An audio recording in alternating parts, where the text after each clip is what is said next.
Hi everyone, welcome back to my channel. As you can see, I have a new setup for my recording studio, which is actually my dining area. Did you like it? Please comment on the below. This is a long overdue episode for my newly purchased car, which I have already shown some of the previews in my previous two videos. If you have not seen it, please click on the link above to see how I changed the color of my car and have a little bit of touch up to modernize it. In this video, I'm going to talk about the reason of buying it, what's different between some of the JDM cars that I've owned before, and my overall experience now after owning it for nearly 6 months. Let's go! This is really my first European car or continental car that I have. I'm all the while the JDM guy, which all my cars are from Japan or Malaysia. Like my first car bought by my dad, which is a Nissan Sunny 1.3. After that, Satria Neo 1.6. My first sports car, which is a Mitsubishi Evolution Lancer Evo 9. My family car, the Toyota Estima SCR 50. To the old school Toyota Corolla EE80, which has already many features in this channel. Totemo Nihon desu.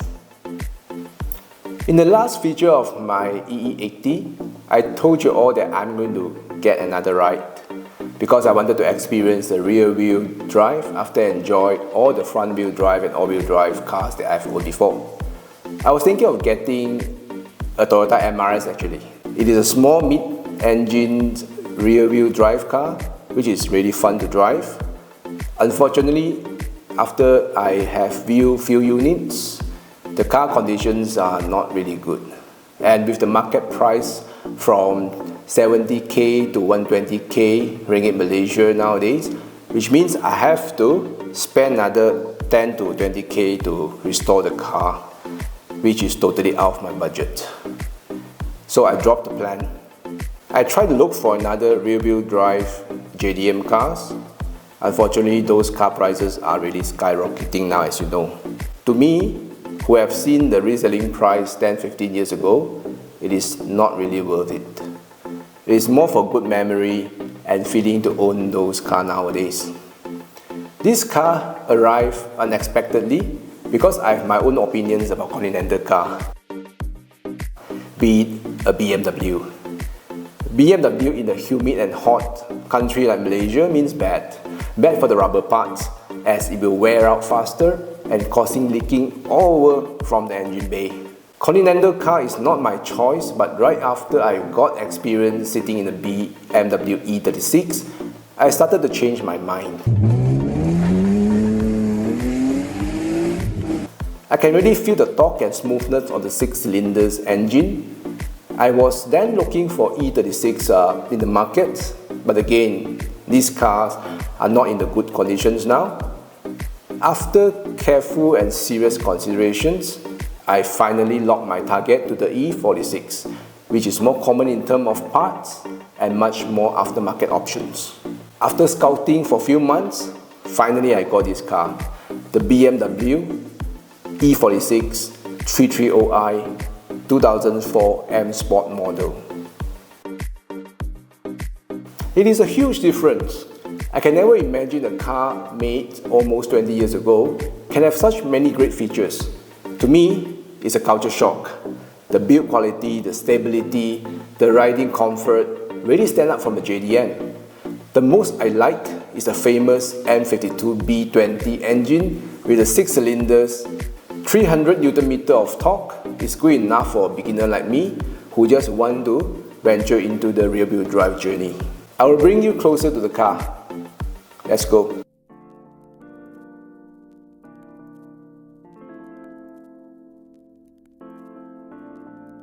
Alright guys, today I'm at the Sebenye Reserve Forest. It's a very chill place, very cool, very nice weather. I'm going to walk around all the new features, all the crazy features, all the features that I haven't enjoyed before in the JDM. Come, let's go. Okay, so let's start from the handle. The handle is not like the JDM that you just pull like that. You have to actually lift up a little bit, then only you can open the door. So the door, as you can see, is very solid. I've changed the interior to the Japanese versions. Door is really solid.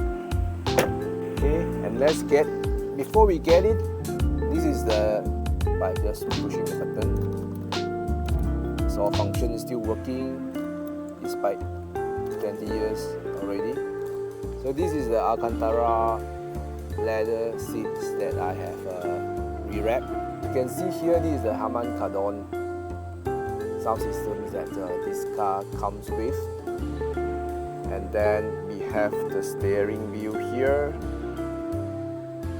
Unfortunately, all these functions are not working because I'm not sure why. I think it's a wiring issue, which I might need to fix. So this is the aircon, nothing different, the function the same. The differences are here. If you can see here, there are a few options. This is currently the light off. JDM usually you turn on the light here, but for E46 it's here. So when I turn on, this is like auto, like dim once the weather is dark. And then this is on. And then this is on this low beam, I believe. Okay. And here is to set the car. Here is to set the dashboard time. And then here, not sure what is that. I think it's the angle of the light. When it goes straight, or you slightly go down. Next, the biggest difference is the wiper. So this is a wiper, and the direction is actually totally opposite from the JDM. So very often I always think which side actually I'm supposed to take when want to switch on the signal. So the signal is actually here. So this is to the left, to the right. It's total opposite from the JDM. The rear view mirror also is very nice, made of high quality material, and it's an anti-glare type as well. Shifter, and here these are all the button, the wind up and wind down the window.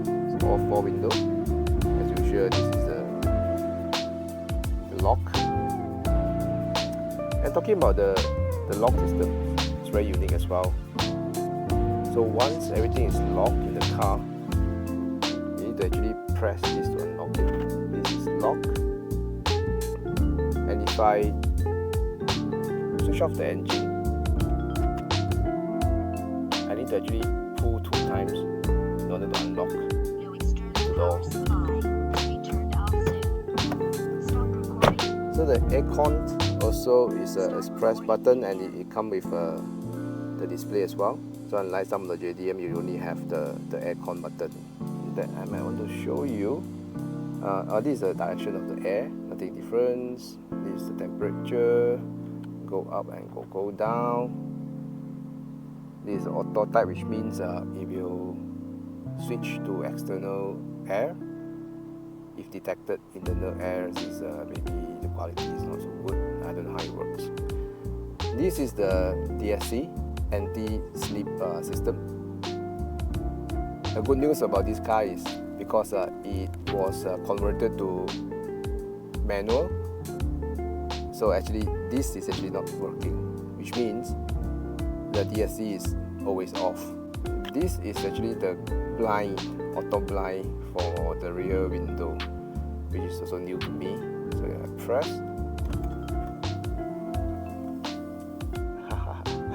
I haven't encountered this type of luxury in my previous car. It has a light, as usual.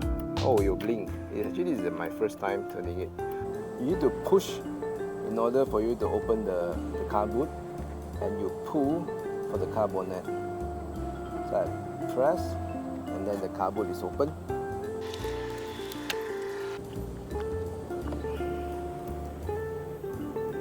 There's nothing different. Here there's a toolbox. then here is the battery. The battery is in here. And over here, again, I don't know what is this. On top is actually the CD changer, which we don't use it anymore. No one is listening to CD nowadays. Okay, the direction, the side to hold petrol also is the difference. So in order to open, you have to actually press once, then you open. Then when it's once done, you just close the lid. Okay, that's all the features that I have encountered in this car. If you know what other features that I haven't discovered, please let me know. How was it? Hope you all enjoyed the walk around. Remember I mentioned about all the good things before. Now, it comes with a price, which has really caught me off guard. I've done some restoration works on the car by putting a new color to the car, upgrading the interior to Alcantara black, installing the mounted shifter with DSSR, intake hoses, and custom built the entire exhaust piping. I've also changed all wear and tear parts that needed to be fixed, which I was so happy until the engine broken down. Went into safe mode all of a sudden, and after sending to my mechanic, I was told that the engine needs to be replaced. I've already spent about 20k to do all the restoration work, and now this is another amount of money that I have to spend. Moreover, the clutch is also worn out, which need to be replaced as well. This is BMW, and always it is. If you're thinking to buy an old BMW, make sure you have a good budget and spare money to spend, just like my situations.